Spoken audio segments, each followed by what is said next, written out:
Hola a todos y bienvenidos a vuestro canal de inversión. Yo soy Albert Mendoza y hoy vamos a hablar sobre la noticia de la semana, y es que el agua sale a cotizar en los mercados de futuros. Sale a cotizar respecto a las propiedades de agua de California, que ya sabéis que es uno de los estados más ricos de Estados Unidos, y si lo independizásemos sería el quinto estado más rico del mundo. Y bueno, la noticia de este 2020-2019, aparte del problema actual que todos conocemos, han sido las sequías, y es que ha habido un porrón de incendios.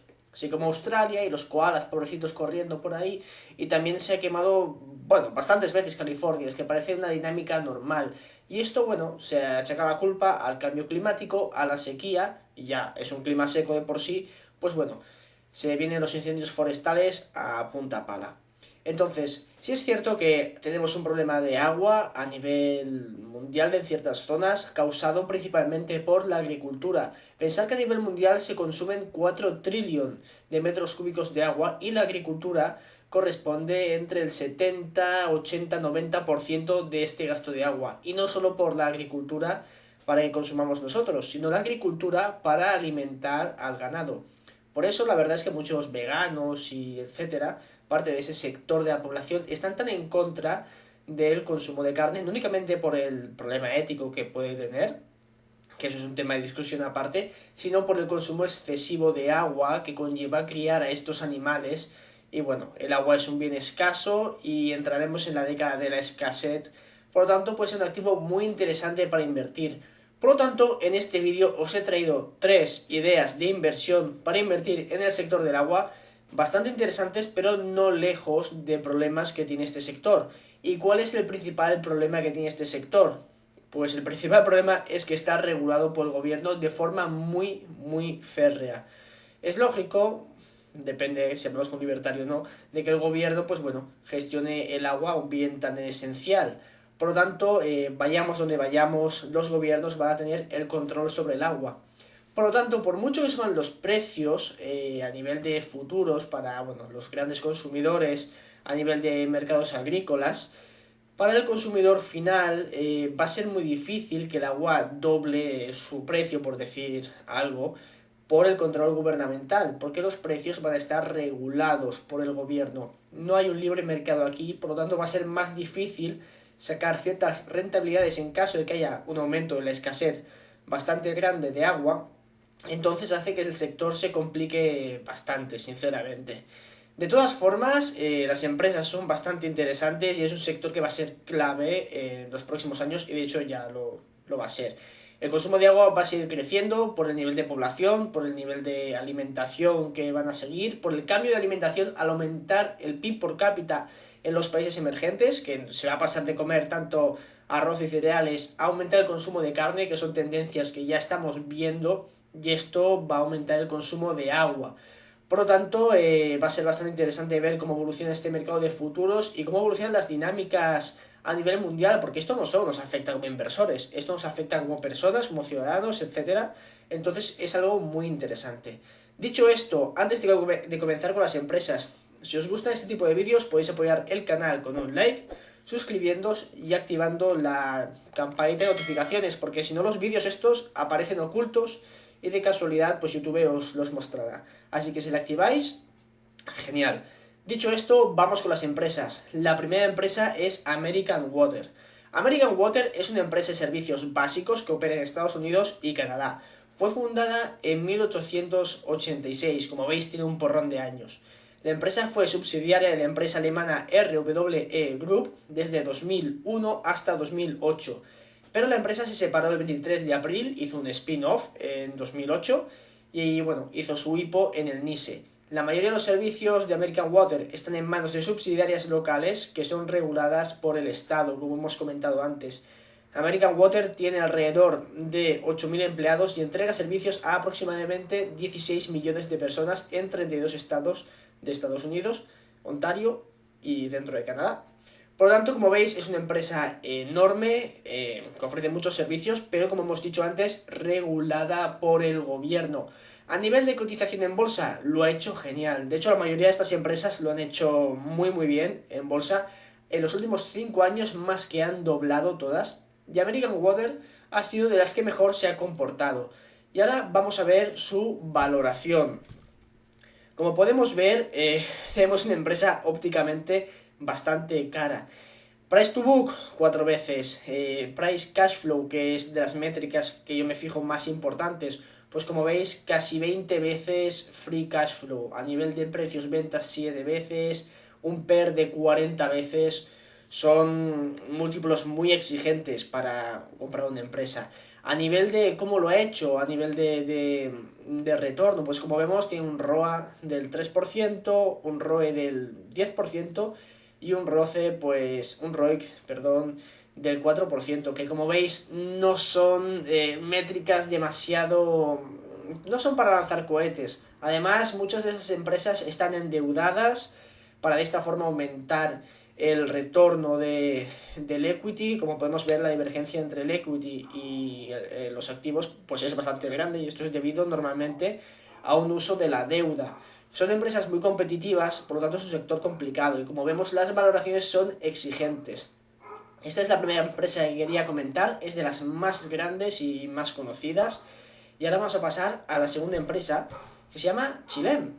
Chilem, pues es un gran proveedor estadounidense de tecnología. No se centra tanto a nivel de infraestructuras, sino que bueno, se centra en dar tecnología y servicios, pues bueno, residentes, comerciales, agrícolas, industriales. La empresa opera en más de 150 países y se lanzó en 2011 como una spin-off de una empresa más grande que es ITT Corporation. Actualmente, en datos de 2018, pues tiene ingresos de 5 billion, o sea, tiene más de 17.000 empleados, por lo tanto es un súper empresón, es una empresa muy grande. A nivel bursátil se ha comportado también bastante bien, en estos últimos 5 años se ha revalorizado sustancialmente. Entonces, pues bueno, vamos a ver su valoración y a ver, bueno, si vale la pena invertir en ella o no. Como vemos, la valoración ópticamente sigue siendo bastante exigente. Tenemos un PER de 80 veces. Esto es una locura. Un price cash flow de más de 20 veces. Se nos va un poquito de las manos. Y como vemos, ocurre lo mismo de antes. Hay una divergencia bastante grande en el return of assets, en el ROA y en el ROE. Esto es debido al uso de deuda. Y como vemos, el ROIC, pues tampoco es para, es que no es para lanzar cohetes, ni mucho menos. De un 5%. Por lo tanto, cotiza bastante cara. Además, como hemos visto en las demás empresas, el crecimiento de los beneficios por acción en los últimos 3 años, a ver, es un beneficio alto, como vemos aquí, de forma diluida. Los beneficios por acción han crecido un 15%, pero tengamos en cuenta que está cotizando a 80 veces beneficios en un mercado regulado. Estamos comprando un negocio bastante caro. Además, de forma que es un sector bastante competitivo. Entonces, como vemos, pues sigue siendo una inversión que puede ser una buena inversión, obviamente. No estoy diciendo que no, porque son empresas bastante buenas, en sectores interesantes, de calidad, podríamos decir, pero los precios a los que cotizan son muy, pero que muy exigentes. Por lo tanto, ahora vamos a ir a la última empresa del sector, que es la que está más barata, y ya veréis que está súper interesante. La tercera empresa es la compañía de saneamiento básico del estado de Sao Paulo, Sabesp.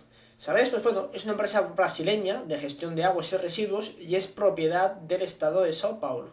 Proporciona agua a casi 27 millones de clientes, el 60% de la población del estado, como veis es prácticamente un monopolio, y es la empresa de gestión de agua y residuos más grande de América Latina.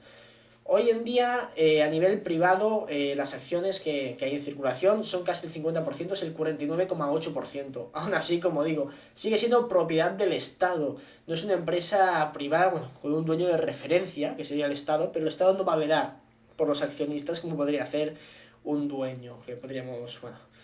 Ya sabéis, ¿no? El skin in the game, el del Estado es mucho más relativo que el de una persona real. Entonces, esta es una empresa súper interesante. El problema que tiene es que está en Brasil y a nivel jurídico y todo eso, pues Brasil es, bueno, cogerlo con pinzas. Ahora vamos a ver la valoración. Como vemos, la valoración es mucho más sensata que las otras empresas. Tenemos un PER de 15 veces, genial, un price cash flow de 6 veces nos está poniendo, por lo tanto es bastante interesante. Como vemos, el retorno de los activos y el retorno for equity, pues ocurre lo mismo que antes, pero tenemos un ROIC bastante más elevado que en las otras empresas. Sí es cierto que los beneficios por acción han crecido de forma más lenta, pero bueno, parece que ópticamente esta empresa está más barata. A nivel de cotización no se ha comportado de forma tan buena como lo han hecho sus homólogas estadounidenses. Aún así, parece que está más barata y puede ser una inversión bastante interesante. ¿Cuál es el principal problema de esta inversión y por qué está barata en comparación con las estadounidenses? Obviamente es que está en Brasil y, como he dicho, en Brasil la seguridad jurídica, pues bueno, no es la misma que en Estados Unidos. Por lo tanto, las empresas han de cotizar con un descuento sustancial a sus homólogos estadounidenses. Como veis, estas son empresas bastante interesantes para invertir, que han crecido mucho en los últimos años y posiblemente en los próximos años seguirán creciendo. ¿Cuál es el problema principal que vemos? Pues bueno, que es un sector bastante competitivo, ese sería el primer problema. Hay que usar deuda para ser competitivo y tener un ROE más elevado y que, bueno, que justifique la inversión en estos negocios. Y tercero y más importante, y es el ámbito regulatorio. Son negocios controlados, regulados por el Estado, por lo tanto no van a poder presionar precios en el caso de que hubiese una escasez de agua bastante grande. Por lo tanto, esta es mi conclusión, que es un sector complicado con precios bastante elevados. Entonces no me acaba de llamar la atención. Quizá podría ser más interesante investigar en empresas que se dediquen al agua embotellada, quizá una gestión de infraestructuras a nivel de pantanos y todo eso. Pero bueno, esto lo dejaremos para otro vídeo y yo voy a seguir investigando, interesándome por el sector, a ver si encuentro alguna empresa interesante en la que poder invertir. Estas son algunas ideas y me gustaría que me dejaseis en los comentarios qué os parecen y si tenéis alguna empresa relacionada con el sector. A mí ópticamente me pueden parecer caras, pero seguramente tengan algunos activos ocultos o alguna cosa interesante que justifique su inversión. Si lo sabéis y estáis invertidos, lo dejéis en los comentarios para que la comunidad pueda leerlo. Así que esto es todo por el vídeo de hoy. Darle like, comentar y nos vemos en el siguiente. Chao.